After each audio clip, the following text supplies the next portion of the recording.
everybody. Today is a great day. Welcome to the Energy Newsbeat podcast. We got a real special treat for you today. We've got Mike Umbro. Now, I saw him through LinkedIn, and I was watching his video. Have not followed him before this. I've kind of seen it, but all of a sudden, this video caught my attention.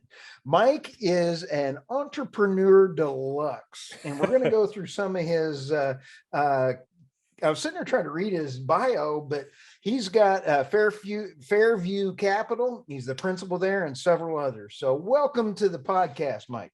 Thank you for having me. I'm excited. We got connected on LinkedIn and you saw my video. I'm stoked to be here and happy to share my experiences out here in the wild, wild west of California. Boy, I've had so much fun. We've got friends out there, and I've met Chad Hathaway with Hathaway Oil Company, and he's a cool cat. I mean, he's very knowledgeable on the hypocrisy of California. Yeah. And now you are an energy thought leader and expert, because you've got not only environmental, you've got your oil business, and then you got your capital. So you got a big stake. Tell us about the companies you're working with right now. Sure. Yeah. So I've been in oil and gas pretty much my whole career since 2006. And I started my own consulting practice through Fieldview Capital. I'm an independent investment banker, so I have all those kind of FINRA registrations and all that fun stuff, and started my career partnering management teams with private equity that were looking to develop upstream oil and gas assets, and moved from the brokering and intermediary space. I still keep Fieldview as kind of my shingle and really my first born, I guess you'd say. So it's still near and dear to me. And I started doing a VP of corporate development role for a company called RL Environmental in Bakersfield that does a lot of liquid waste management and processing sludge and water-based fluids, oil-based fluids in the Central Valley of California, predominantly in the oil fields. But that was a job I started back in 2016 that I still hold on the environmental side. And in 2018, I started a company with two partners to develop 560 acres. It's primarily a heavy oil field development in West Kern County. So those are my three projects. And over the past 15 years working in oil and gas, it's just a constant learning curve. And I guess the further I get up that arc, the further I want to go. So it's a fun. Okay. So fun I'm going to back up a little bit, because we're going to be talking about hypocrisy here in a minute, as we say in Texas, hypocrisy. Yeah. So, when we go back just a hair, you got oil, you got environmental, and you got finance, just as we kind of talked about. Yep. And by the way, the more we go greener, my old theory that I have data on, the greener we go, as Jay Young would say, the greener we go, I say the more fossil fuels we use. Sure. And that whole oxymoron thing is just pathetic. Right. And then when you take a look at California, they're using more coal in CO2 emissions. They only got one coal plant in the entire state, but all the cement is now being cooked with all the coal, because you can't use anything else. And they got one nuclear reactor left. They're killing it. Right. It's scary. It's scary. It's really one of those situations where we're pulling the rug out of our energy security and our economic viability as residents here prior to having it all figured out. And I kind of like to say that Sacramento is really in the infancy or the pilot phase, if to use an oil and gas term, of some of these technologies. And rather than see how the pilot phase turns out, we're just going to deem it a success and go 120 miles an hour towards the unknown, really. And it's very costly and sad. And what's sad is California is up there in the top 3 for the consumers paying kilowatt per hour. Right. Yeah, the world's over here going, Germany used to be really good. They're paying high price for kilowatt per hour. And then they've been migrating to Russian natural gas. And then you come over here and now it's California, just like you pointed out. All right, I'm going to go ahead and try to share my screen, and my production crew is going to beat me up later. But this is this is a little bit of what I've seen, and this is how we got started. Hello, everybody. This is Mike. I just wanted to show you I can what see it. Absolutely. an oil lease in California look like. We're on the west side.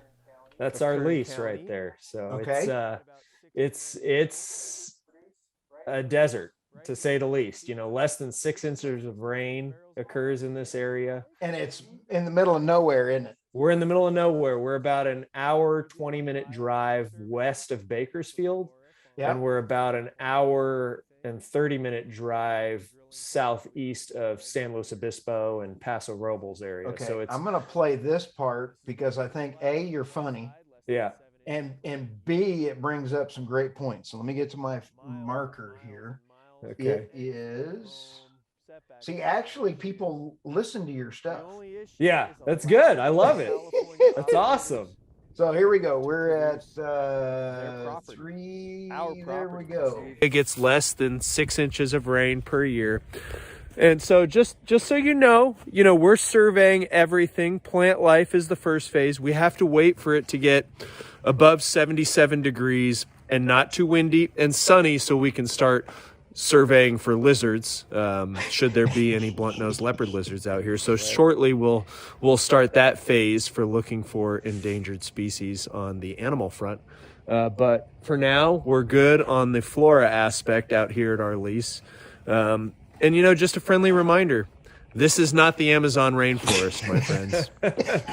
Today, I'm going to demonstrate how easy it is to turn off a pumping unit. That was kind of impromptu. I thought, well, I'll just show people if you have an issue, you just poke a button. That's one of our old legacy wells. So we turn those on. I absolutely got tickled at your sense of humor and dumbifying it down so even a guy like me could understand it. This is how you stop a disaster. Right. Bam! Okay, I got that. Right. But we're going after the dang lizards, and I'm sitting there looking at this. Let's see. You bring up the rainforest. Right. How much are they importing from the rainforest? I mean, so the past 2 years, it's been over 55 million barrels a year, which is astonishing that our number one source of foreign crude is the Ecuadorian Amazon rainforest. And it's, I believe 60 to 70% of Ecuador's total production is going to California. So we are literally funding the destruction of the most biodiverse ecosystem in the world in the name of the climate or the environment. And so you're standing there in that oil patch in the middle of nowhere, and you're having to have 500 people look around for a dang lizard. And then they're tearing apart where the world's richest resources of animal and fauna life are.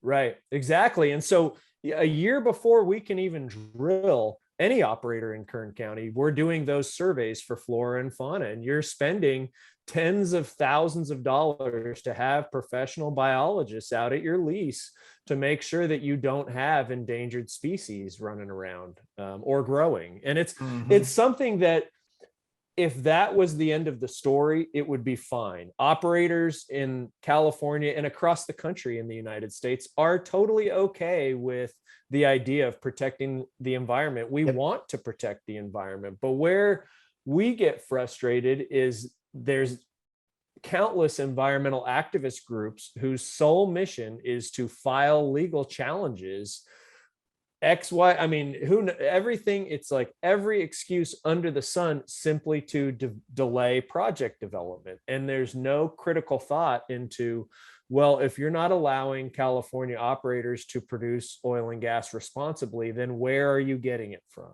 And is that in the cost benefit analysis? What does that tell you? It tells you we are absolutely doing the wrong thing in California while basically misleading the voters, because if you're not an energy expert, you're not logging on to the California Energy Commission every year or every month to see where these products are coming from. You're just going to the pump, filling up your car, your truck, and saying, wow, it costs $6 a gallon now. And there's no real, frame of reference for the consumer. And it's hard to blame a consumer. They shouldn't have to worry about where their oil and gas is coming from. That should just be something where they know, in my mind anyway, well, we're going to get as much as we can from home.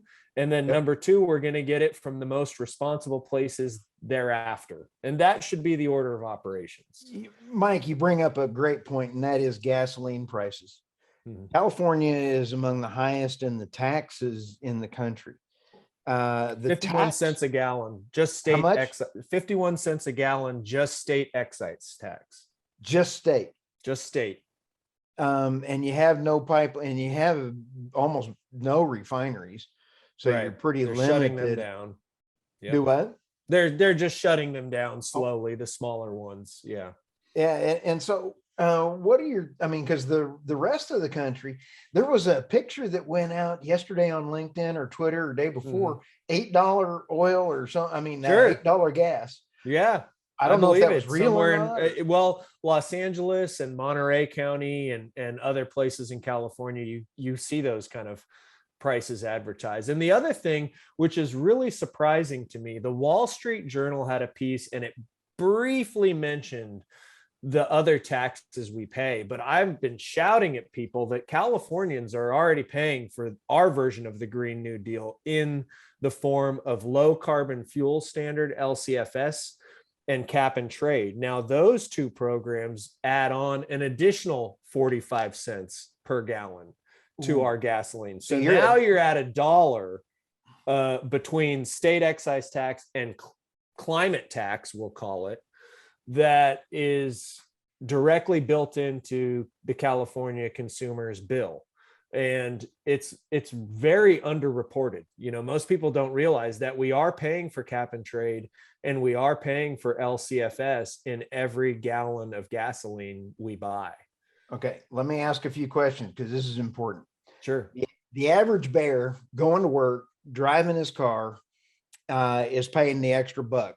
So, right. Let's say it's $3.50 in Texas, and it's going to be $4.50 in California. Just with those taxes. I went to Oklahoma State University, so I can barely, do math.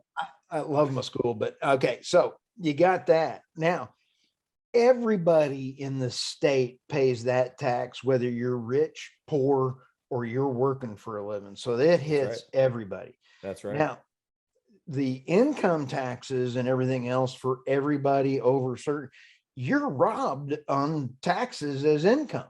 Right. Yeah. Right. Absolutely. So you need tax deductions and you need to quit paying tax. Right. Well, and then, this, one of the saddest parts to me, and it's very hard to spread this kind of information, but so we have the LCFS and the cap and trade taxes that have generated however many billion over their existence. Right. And you can go and dig into the reporting on how that money is spent. And California has already spent $8 billion on this high-speed rail project, which is the largest infrastructure project in the country. Yep. And they're barely going to be able to connect Bakersfield to Merced, which is the Central Valley of California, for $30 billion. Now, $30 billion was supposed to be the full price tag to connect San Diego to San Francisco with this rail. Wow. Now that's inflated to 100 billion and growing. So we're not only getting robbed of this tax money at the pump, but it's being misappropriated into these massive infrastructure spending projects where, of course, the politicians are bidding this work to their nephews, their cousins, construction companies, this, that, and the other. And the projects aren't on time, they aren't on budget, and they are not doing what they were intended to do, which is reduce our carbon footprint and better the environment. So what I've been telling people, and people in Texas and Oklahoma don't like to hear this, and I don't blame them, but it's the truth. But even you sitting in Texas or Oklahoma, you're paying for my high-speed rail because federal money also goes to these projects. So whether whether you're in California or not, you're getting hosed by this. Well, thank you very much. I Yeah. do appreciate being told I'm getting hosed. Yeah. But, and the sad part is I've lost all faith in all politicians, no matter what party. I mean, I am such a cynical. I'm ready to be a third party independent, vote them all out. Sure. I think a lot of people are that way. We just don't know how to coalesce around that idea. I just shoot all politicians. Excuse me, escort them out of the building. Sure. Yeah. Have, YouTube. Well, some of them are aging out. I mean, I saw Dianne Feinstein's 89 years old, and she's thinking she's going to run again, and everybody's saying she can't even remember what happened 5 minutes ago. And it's like, that person's running policy for the most populous state in the country, and she can't remember where she is. And I guess we have that in the president too. So it's really sad. I'm getting airsick here, and it's because we're talking about the politicians that have been in there for 30, 40, 50 years. They go in penniless and they come out bazillionaires. Yep. I have to work for a living. Exactly. And so anybody that's running for politics, Sarah Stronger is running for the Texas Railroad Commission. Mm-hmm. Love her. Absolutely thrilled with talking with her. She's not a politician, and I vote for any non-politician. Right.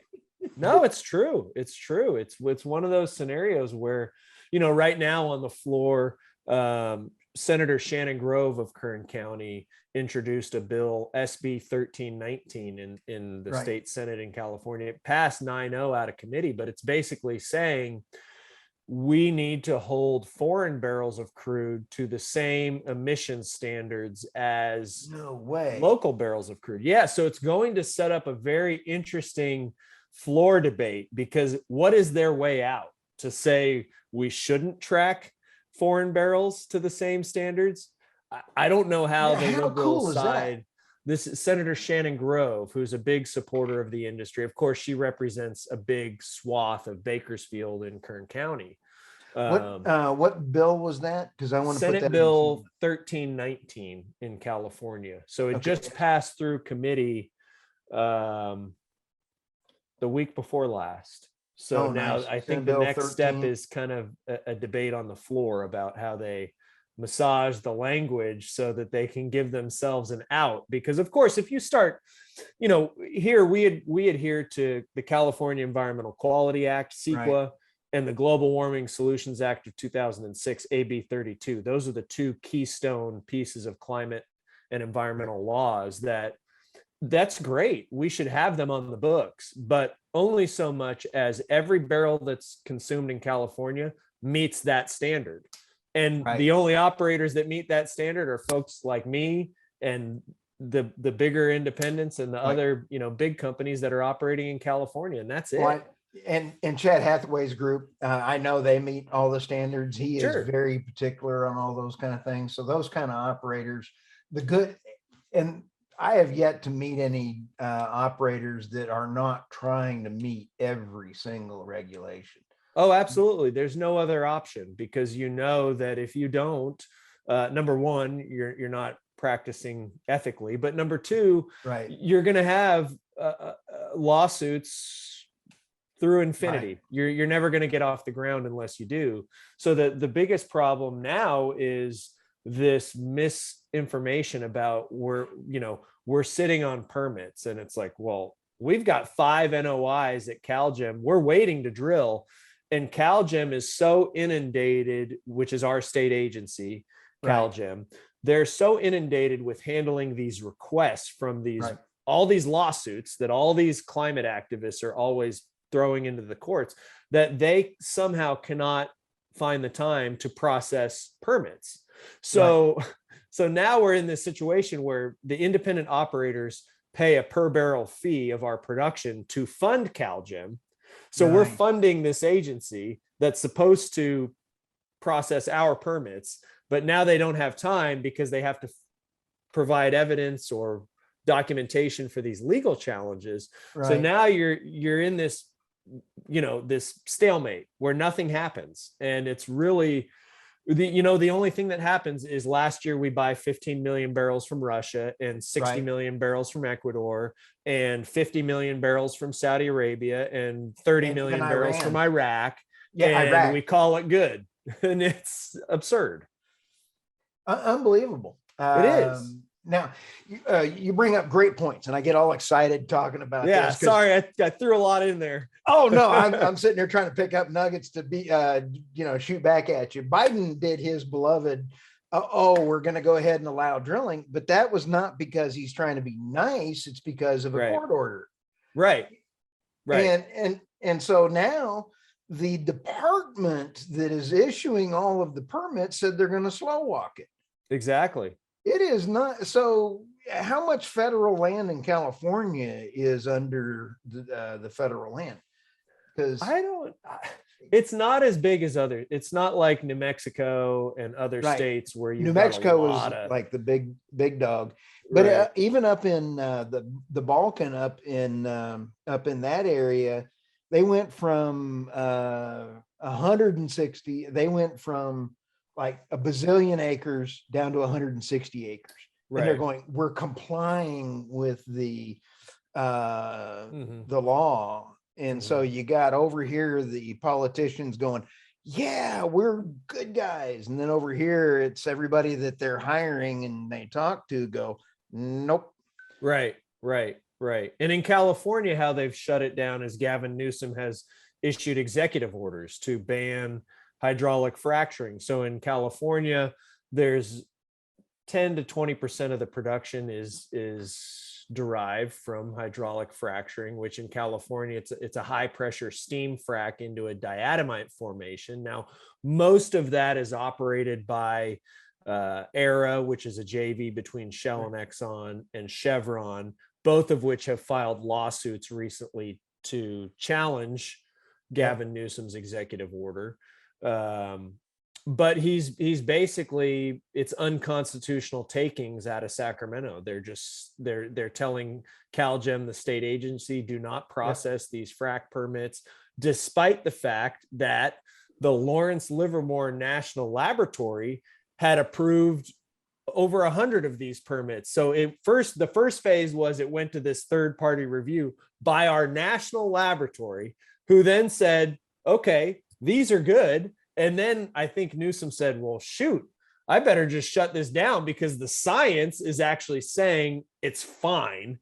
So now King Newsom has to say, I'm going to sign an executive order stopping it. So all this hocus pocus around, needing to trust the science and all this nonsense we hear from mainstream media, it's total lies. It's a total lie, because and it's very difficult to get the reporting from the Lawrence Livermore National Labs on exactly what they said when they were, even though you have the Freedom of Information Act that should make this public information, it's very difficult to disseminate this into the public hands because they know that if they do, the public will say, this stimulation technique has been going on for decades. It's perfectly safe. Right. It's not hard. And, the most dangerous thing we can do is bring it in on a tanker.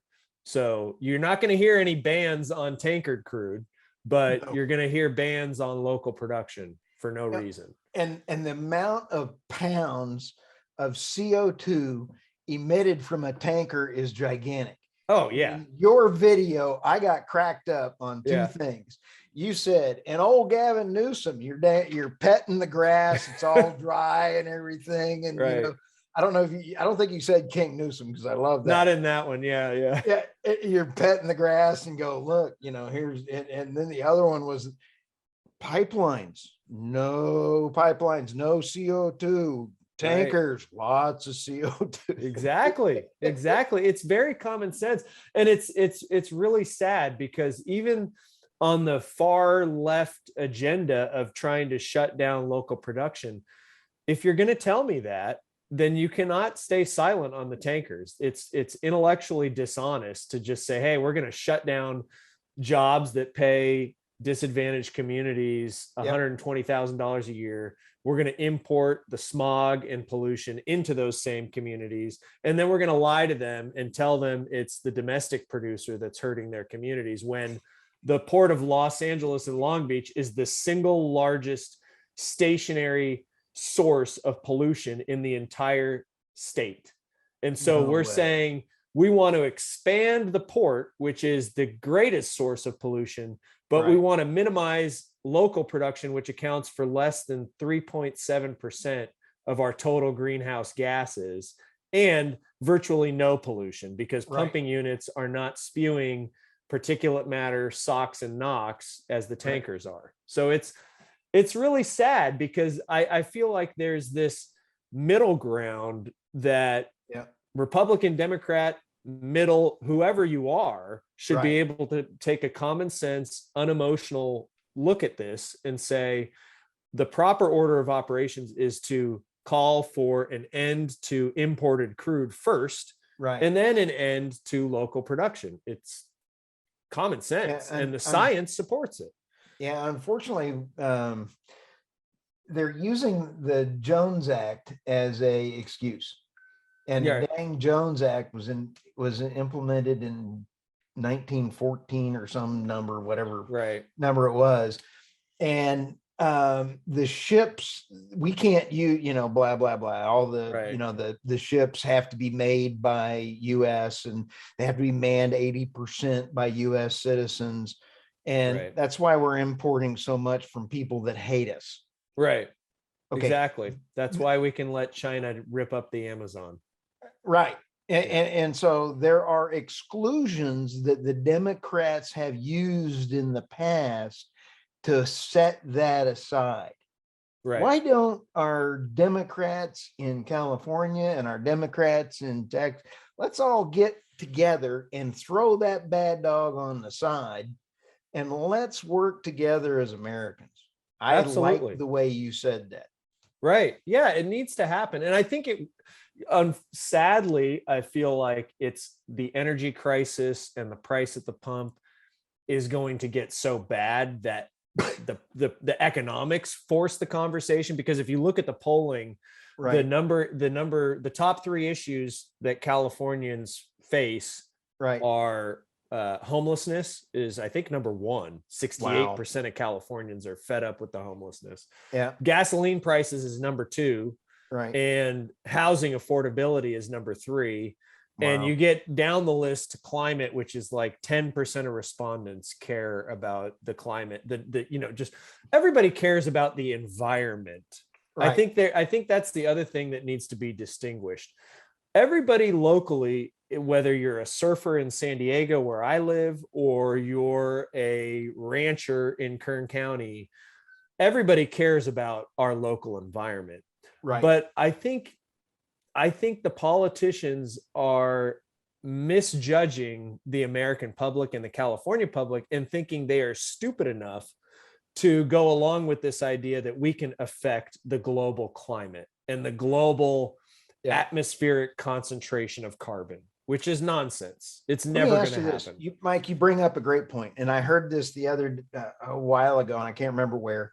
I've slept since then, but when you talk about people saying they want to raise the left wants to raise the price of oil and gas at the pump so high that you have to buy an EV. Right. Okay. What is your opinion on EVs? Because I got my own, and I want to hear what your opinion is. Right. Well, California sells more of them than any other state. We got more on the road than any other state. And what I see with my eyes is Tesla is a brand, and it's a phenomenal brand. Right. It's obviously the marketing, the technology. I've driven one. I don't like driving them because they just stop when you take your foot off the gas, and I like to coast. So this whole herky jerky golf cart thing is not for me.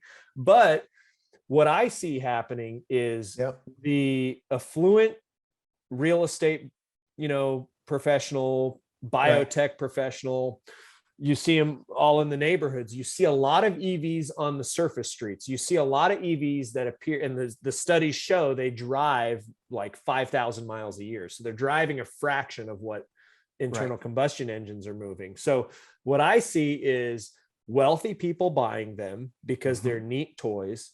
Those same people still own an SUV and maybe more than one SUV, maybe a truck. They take the Tesla to their job so they can virtue signal about owning a Tesla. And then they park it in the garage. And when they really need to go somewhere of meaningful distance, they take their Yukon or their F-150 or whatever other vehicle they own. So I think that's an important point, is that great points. California's got a lot of wealthy people. In addition to the most homeless, we've got probably the wealthiest. So you've got a lot of people that are really wealthy that are driving these things around. Now, I commute from San Diego to Bakersfield usually once a week. You do not see very many EVs and Teslas on the long hauls up the 5 and the 405, the major freeways. How many miles is that? 215. One way? One way. So you're doing a 400-mile round trip in a day. Yeah. Oh, that and I fill up like, once. Huh? And I fill up one time, and it takes me 5 minutes at some point throughout the day. Instead of 2 hours on each side. Oh, and you'd be charging more, because they tell you that you have a range of 300, 400 miles, but they don't account for your air conditioning being on. They don't account for north of Los Angeles. There's a portion of the road called the Grapevine, which is a 4,000 foot peak that you get over. So I have friends that own Teslas that cannot even make it to the Central Valley, because once you get up that grade, you're burnt out. Your battery's done. So you're really only getting half of the mileage that they tell you you're going to get, which supports the point. People that drive electric vehicles are only traveling 20 miles a day, 40 miles a day. And they can even get away with the slow charging at their house with that short of a commute. You can plug in the extension cord and charge, get a mile an hour or whatever it gives you on the slow charging. But yeah, I think, the same people that own the Teslas own the Sprinter vans to take their surfboards down to the beach. So it's, I gotta quit. This brings up another question. If you can't tell, I get all excited about this. And that is, I saw a Jeep commercial, and this lady standing in a Jeep, a new EV Jeep, and they're on a cliff looking out, and there's a dang charging station in the middle of nowhere. Oh, right. Yeah. What marketing guy came up with of course. that bad dog? Right. Exactly. I don't know if you've seen that commercial or not. No, but I do stop at the Tesla supercharging station before you get to the Grapevine, because I'm always curious. Right. And these supercharge, every time I go, there's empty stalls. And so I think that's one of the big dilemmas for the EV industry, is it's either slammed and then you get this line, and that's terrible, because now you're waiting an hour just to get to charge.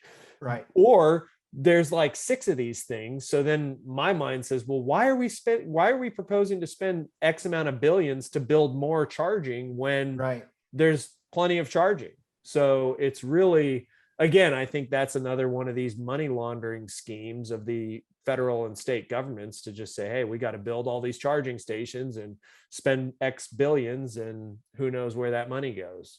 Now, in your video, you bring up a point where you say, and we're not like the other, we're checking out because these endangered squirrels or something is holding up a mine in the plant. The wildflower. Right. I'm sorry, I didn't mean to say endangered squirrels, but we do have antelope squirrels that are endangered that we no way, I didn't look know out that. for. So you're on the right path. Antelope squirrels. Antelope squirrels, are what is it? Is that like a jackalope? It's cute. It's a little, just looks like a tiny little squirrel with kind of some white streaking and brown markings. It's a very beautiful squirrel. But okay, well, if we're not, A, we want to save the planet. B, we want to save the planet. And C, we still want to poke fun at Gavin Newsom anytime we possibly can. But we're not going to have all the precious minerals it takes in order to get all the EVs on the road. No, you'll never be able to get these projects permitted. It will take decades. The one I mentioned was a plant. It's a wildflower. And again, a very nice looking wild weed flower that it's really in a small area in Nevada. I want to say it was like spread over these 10,000 acres, not a very large area, but it's on top of where this big lithium project is proposed. So that's one of the challenges. And of course, Gavin Newsom has said that the Salton Sea out in east El Centro, east of San Diego, is the Saudi Arabia of lithium. And the Salton Sea is hazardous waste. It's all this fertilizer and runoff from the 1930s when they were trying to flood that area for agriculture, and it's a hazardous wasteland. And the idea that you're going to extract lithium in an economic process out of the Salton Sea is an absolute joke.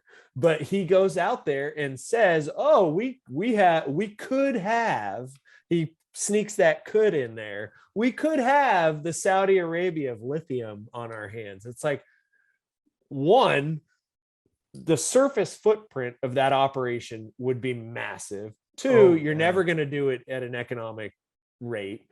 Three, you're never going to do it before 2045. You're never going to get it permitted.